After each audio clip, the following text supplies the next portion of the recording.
Members of the General Assembly, distinguished guests, His Excellency, the Governor of the State of North Carolina, the Honorable Roy Cooper.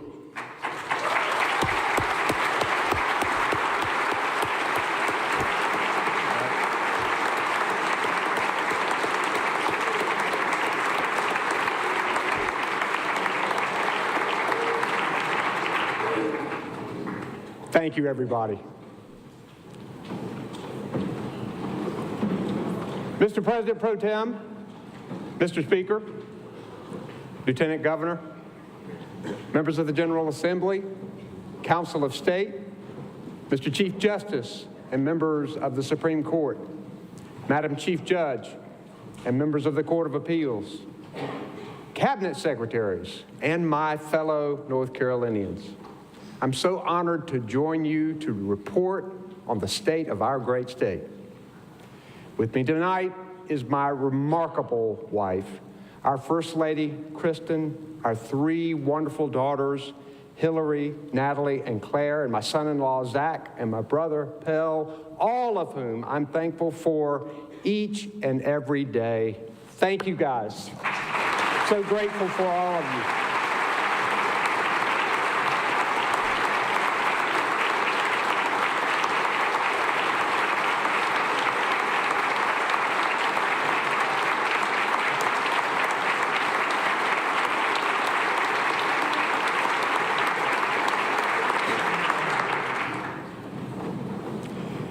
You know, each generation has but so many chances to leave an indelible mark on history that benefits generations to come. And so often, our greatest advancements come after our greatest upheavals: war, protests, strife, disasters, pandemic. To find ourselves as state leaders at a time like this is to bear tremendous responsibility. A responsibility to learn from adversity and make things better. A responsibility that reaches far into the future. 234 years ago, legislative leaders, following the directive in our first Constitution, cited the indispensable duty to consult the happiness of a rising generation, and chartered the first public university in the nation. Today, the positive effects of North Carolina's great public university system reach around the globe. 60 years ago, a forward-looking group of North Carolinians had the vision to see a place for research and development. They recognized an urgent need to diversify our state's economic anchors, and they worked collaboratively to do something about it. Today, we know their work as the Research Triangle Park. 39 years ago, spotting yet another shift in industry, our leaders gathered strength from our world-class universities, medical schools, and researchers to launch the North Carolina Biotechnology Center, which has helped to spark a surging life sciences sector in our economy.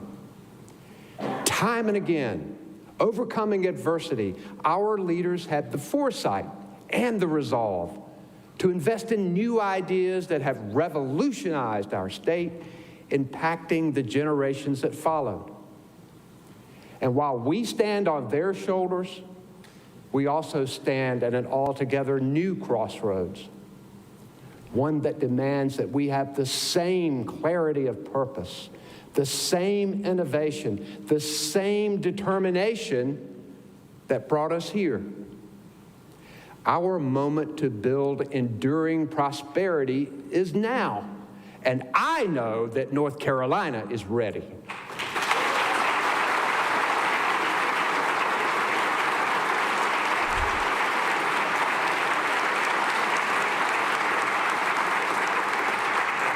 As we sit here tonight, North Carolina is cementing its place as a leader in the global clean energy economy. No longer the industry of the future, but the flourishing business of today. North Carolina is now a clean energy destination, bringing good-paying manufacturing jobs to parts of our states that years ago new more factory closures than ribbon cuttings. Consider electric vehicles, now projected to grow into a $400 billion global market in just 5 years, and it's cranking up right here. From the battery manufacturing in Randolph County to the semiconductor production and electric vehicle manufacturing in Chatham County to the charging station production in Durham County, North Carolina has a claim to every link and every job in this fast-growing, lucrative supply chain. The private sector electric vehicle market is about to take the world by storm, and North Carolina is riding the first wave.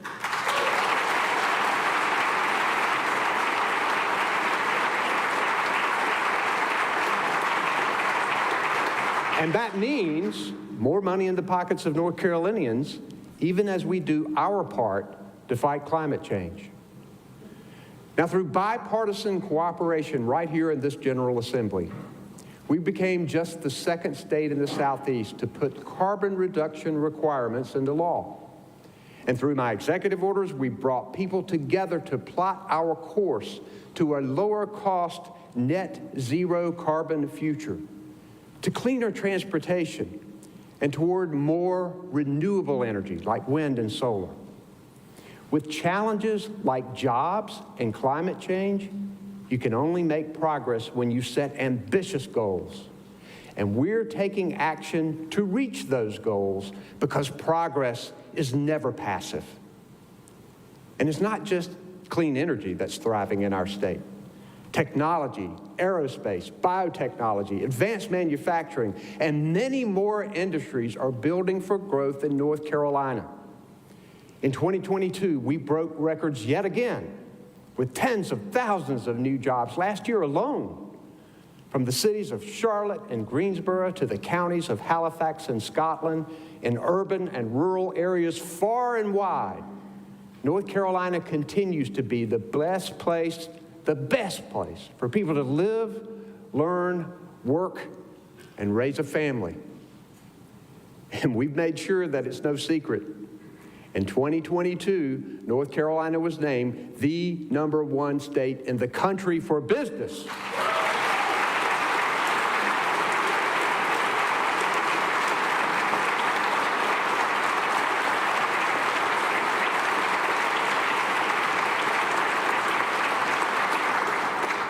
You legislators deserve some of the credit for that.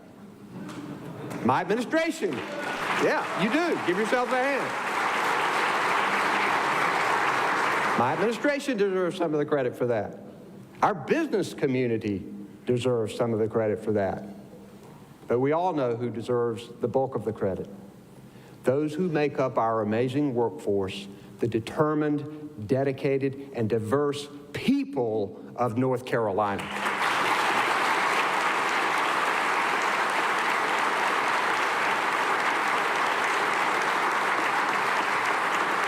Yep, our talented, educated workers are the foundation of our economic success. And we've succeeded in expanding that workforce to be more diverse and more inclusive, like with veterans who served our great country, people with disabilities, formerly incarcerated people who've paid their debt to society. All are becoming integral parts of our workforce because we are being intentional about making it happen.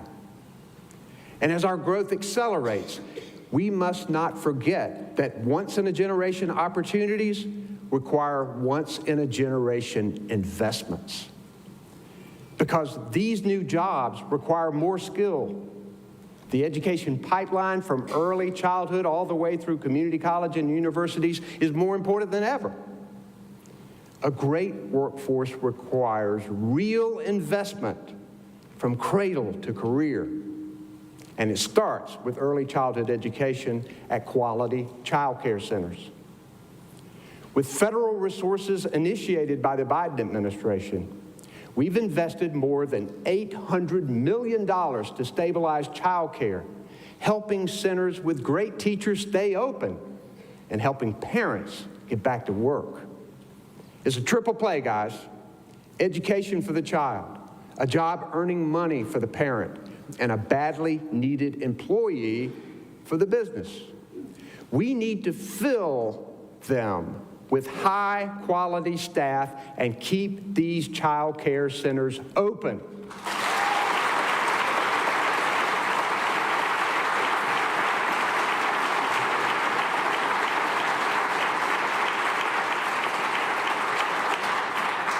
One child care leader is with us tonight.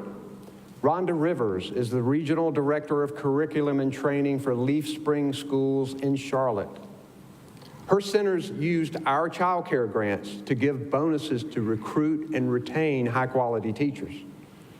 Rhonda has said that these grants helped her keep good teachers who might have been forced to go elsewhere, even though they love their jobs. For all they do for children, parents, and businesses, let's give Rhonda and her colleagues a hand for their amazing work. Rhonda?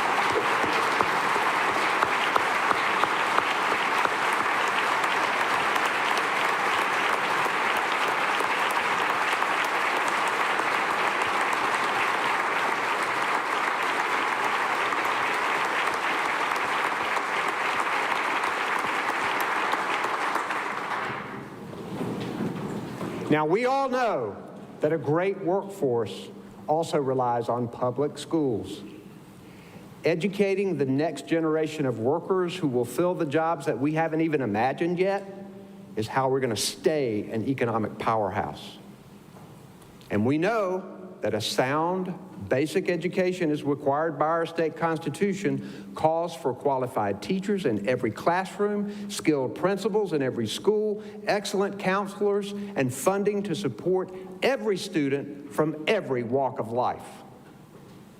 Now, I know that many of my Republican friends don't believe the North Carolina Supreme Court should be able to order you to invest more than in our children's education to comply with the Constitution. But the court should uphold decades of bipartisan Supreme Court precedent that comes down on the side of the children, because that's what really matters, the children.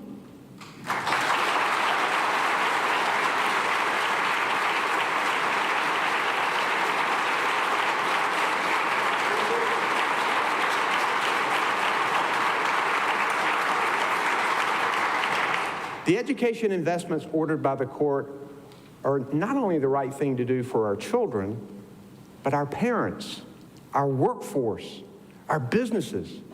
We have the money this year and next to fund the plan. And if we're smart about our tax policy, we can fund it well into the future. The budget I will present to you invests in the entire education plan ordered by the court.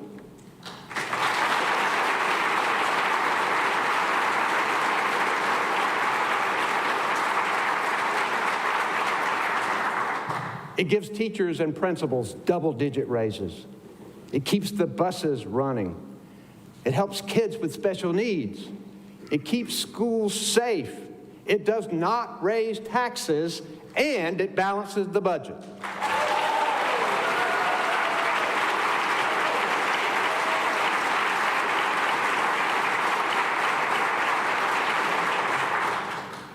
Supporting students also means more mental health care. The youth mental health crisis cannot be ignored. Just ask Meredith Drawn, who's here with us tonight. Meredith experiences this crisis up close. As a counselor, a school counselor at B. Everett Jordan Elementary School in Alamance County, Meredith sees firsthand the increasing number of children dealing with stress and anxiety. Her support is critical to their well-being and can be life-saving. All our counselors, teachers, and school staff play a vital role in student mental health. And we are so proud that Meredith was named the 2023 National School Counselor of the Year. Let's give Meredith a big hand.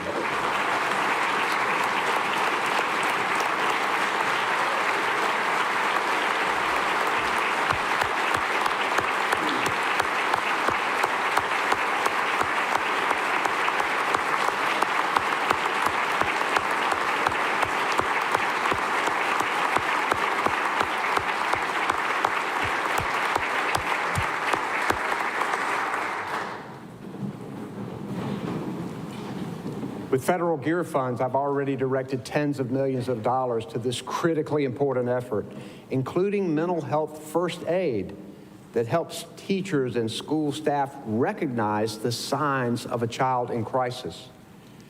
And in the coming days, I'll propose a plan that makes historic investments in the whole person health of every North Carolinian. It'll save lives, save government resources, and pay dividends for decades to come.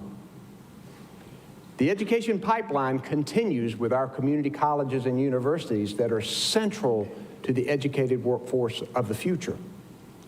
In every corner of our state, community colleges are coordinating directly with local industry and workforce development boards. They're creating hands-on training programs that help our graduates cross the stage with a degree or credential and a job offer in hand. I've worked with you legislators in a bipartisan way, and I'm grateful for that, to make sure that people can get this training through long leave commitment grants, finish line grants, and other community college funding. Altogether, let's keep at this, guys. We've got to do it.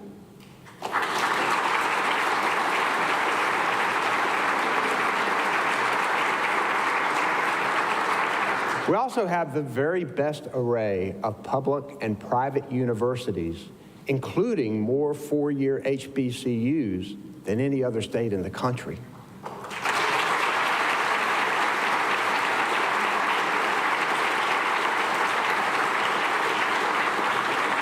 And we need to keep investing. But in order for our public universities to stay great, our leaders on the University Board of Governors and Trustees must reflect the broad demographic and political diversity in our state. That's why I created the Bipartisan Commission on the Future of Public Universities to propose changes to the way our university leadership is selected to better reflect who we are. I ask you to carefully consider their report. We must maintain a world-class education system, keeping our amazing state employee workforce together, building infrastructure, making sure that people are healthy, and making other investments to keep our state thriving.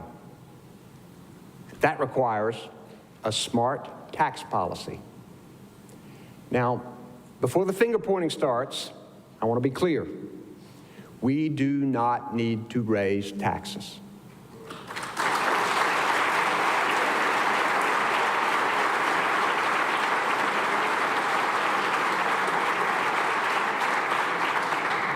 But even the North Carolina Chamber of Commerce has said that our current corporate tax rates are already competitive. Guys, the jobs are coming fast and furious to North Carolina right now, and more tax cuts for those at the top will stunt our growth when we should be investing in our workforce. We don't need more tax breaks for corporations and the wealthiest North Carolinians.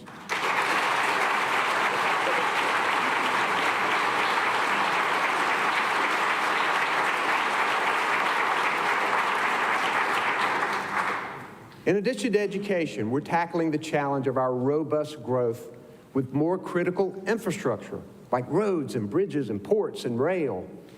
And thanks to the generational investments of the American Rescue Plan and the bipartisan infrastructure law, we're investing more than $2 billion to do what once seemed like a faraway dream.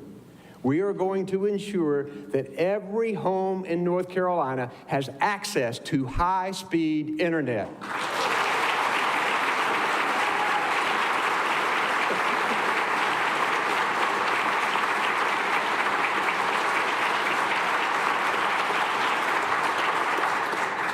And our Office of Digital Equity and Literacy, the first in the nation, by the way, is working to ensure that everyone can get online with affordable devices and good training.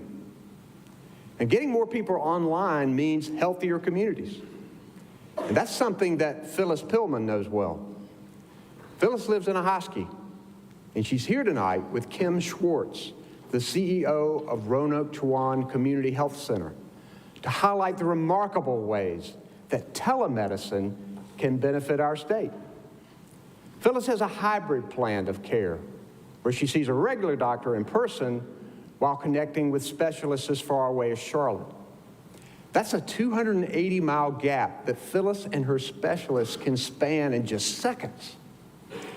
Phyllis, we're glad you're online, and Kim, we're glad that your center provides that valuable service for the people in Eastern North Carolina.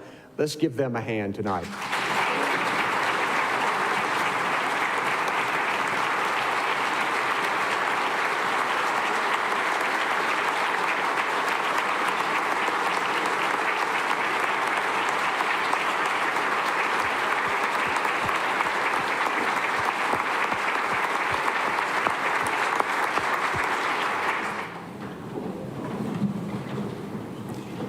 We're also using federal funds to make historic investments in clean water.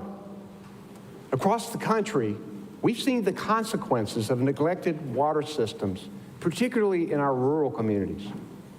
Without reliable, clean drinking water, families struggle, new businesses won't come to town, and communities can wither. Traveling across the state, I've heard stories from families who can't wash their clothes regularly because the water's brown, about pipes that freeze and break when it's cold, about frequent boil alerts because the water may not be safe. Now those stories will change. In a normal year, our state invests around $200 million in clean water infrastructure. But with this new federal funding, we're investing more than $2.3 billion over the next 2 years to rebuild hundreds of water systems in nearly every single county in our state.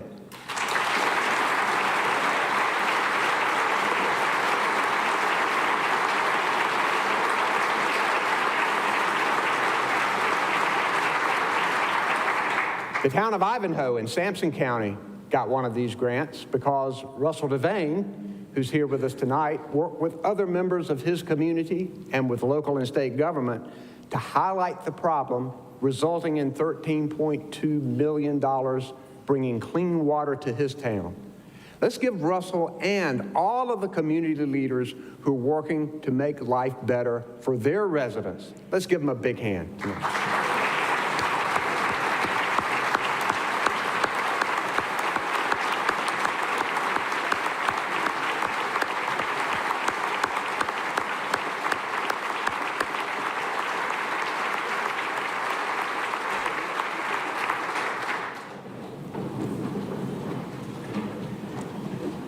Tonight I've stressed how we are at a pivotal moment with unprecedented opportunities to benefit the generations to come. One of the ways we are seizing that moment is by expanding Medicaid.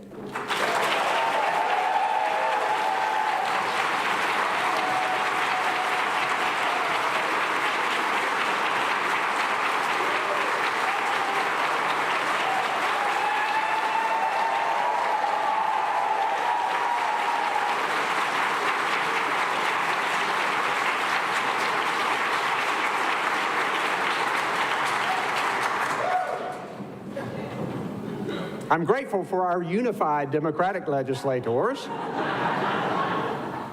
and some of the Republicans who have been relentless for years in this effort to expand Medicaid.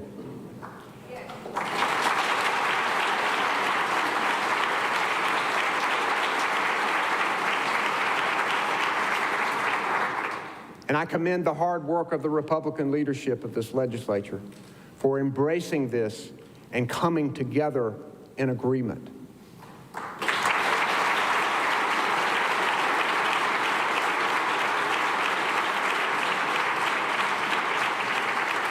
I also deeply appreciate the many healthcare professionals and advocates from all walks of life who have worked tirelessly to get this done.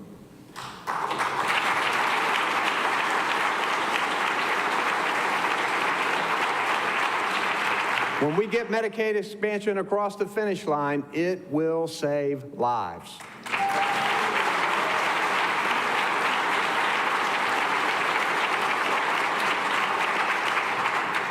And tonight I bring a message of urgency that I hope all of you will keep at heart as we go through these legislative weeks.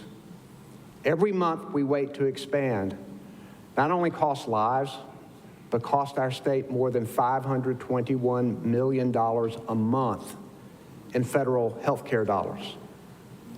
And if we don't expand soon, we will forfeit an additional $1.8 billion in health care access and stabilization, or HASP funds, that our hospitals will never get back. And that would be particularly hard on our rural hospitals. No business would make that kind of financial decision. Guys, finally, we all now agree on Medicaid expansion. We all now agree on how to do it, and we all now agree on what other health care laws will be changed with it, for mental health, for working families, for rural hospitals, for a healthier North Carolina, for $1.8 billion that we cannot afford to leave behind. Let's expand Medicaid now.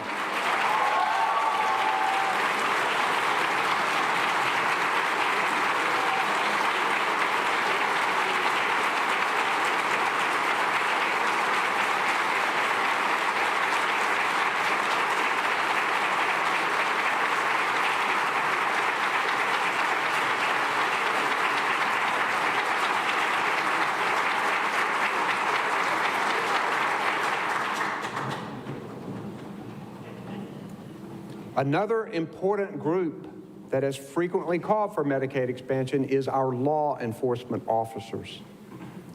They witness every day the consequences of people who need mental health care instead of handcuffs. As one sheriff told me, jails are our biggest mental health facilities. That's a problem we need to solve. We need law enforcement focused on protecting our communities. And there's more we can do to reduce crime and keep communities safe while making sure our criminal justice system operates fairly and without prejudice. My task force on racial equity in criminal justice has offered smart solutions, like a duty for officers to intervene. And I'm glad that this legislature, working together, took action on that recommendation to pass a bipartisan bill that I signed. Let's continue that important work, as there is more to do. And let's invest the resources to recruit and retain more good law enforcement officers and support them with the better pay and the better training that they deserve.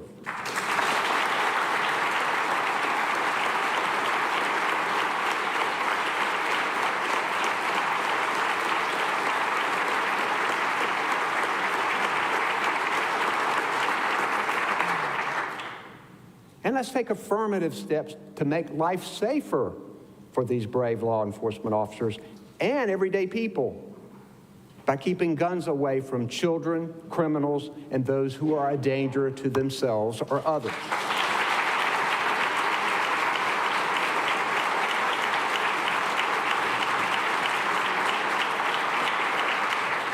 This is particularly true now that death by gunfire has surpassed car accidents as the #1 cause of injury deaths for children. A recent report found that in 2021, children in North Carolina were 51% more likely to die from gun violence than children in the United States as a whole. If you support the responsible gun ownership that we are granted under the Second Amendment, as I do, then we cannot accept this.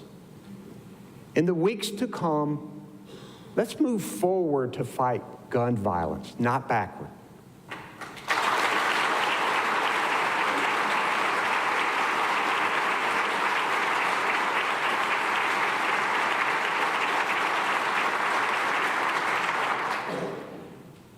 At the outset of my time as governor, I set a clear goal.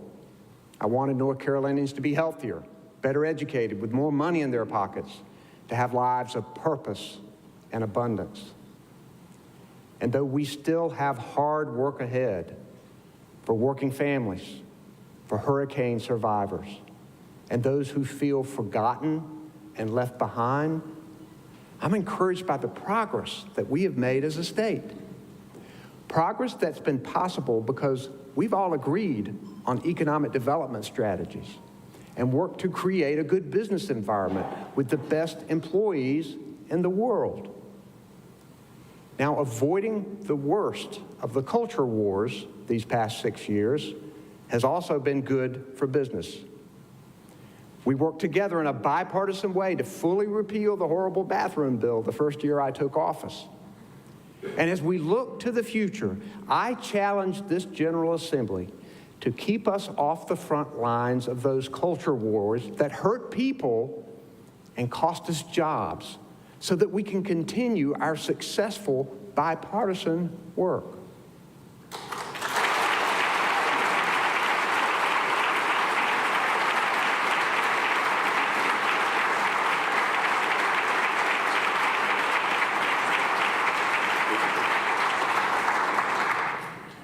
Use the public schools to build a brighter future, not to bully and marginalize LGBTQ students.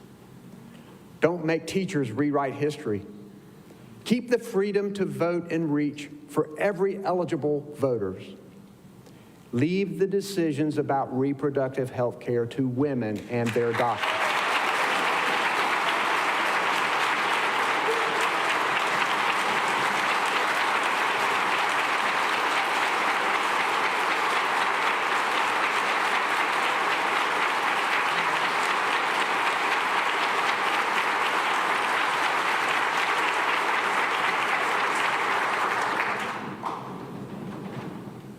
We must not go backward when so much promise lies ahead. In my 6 years as governor, you legislators and I have found plenty to disagree about, but we have found areas of common ground to strengthen our communities, create opportunity, and make our state more resilient and prepared for the future. Many of us in here have a deep faith in God. We share common aspirations. We want safe communities, good jobs, and an affordable quality of life. We want to give our children more and better opportunities than we had. This has always been North Carolina's story. Good people from diverse communities coming together to build a common future. I know that fierce debate will continue, but I appreciate that regardless of perspective, the men and women who serve in this body share a love of our state and a respect for the responsibility that comes with public service. Thank you for that.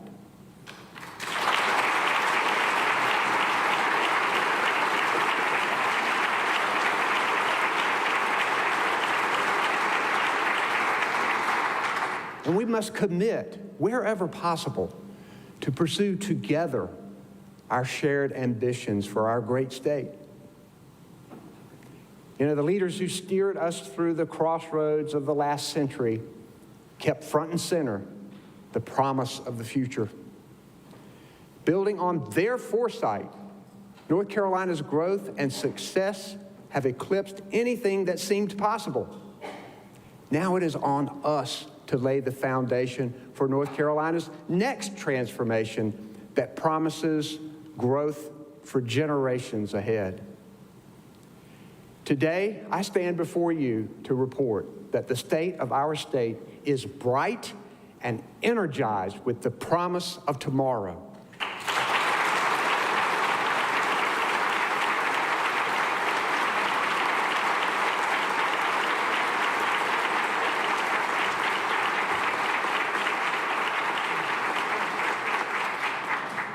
And as we envision tomorrow and all the days that follow, let's work toward a North Carolina where the doors of opportunity are wide open, bursting with possibility for everyone. A North Carolina where hope abounds. A North Carolina where strong growth is made possible by the investments we make today in our classrooms, in our economy, in our communities, and in our people. Thank you, and may God bless North Carolina and the United States of America. Thank you.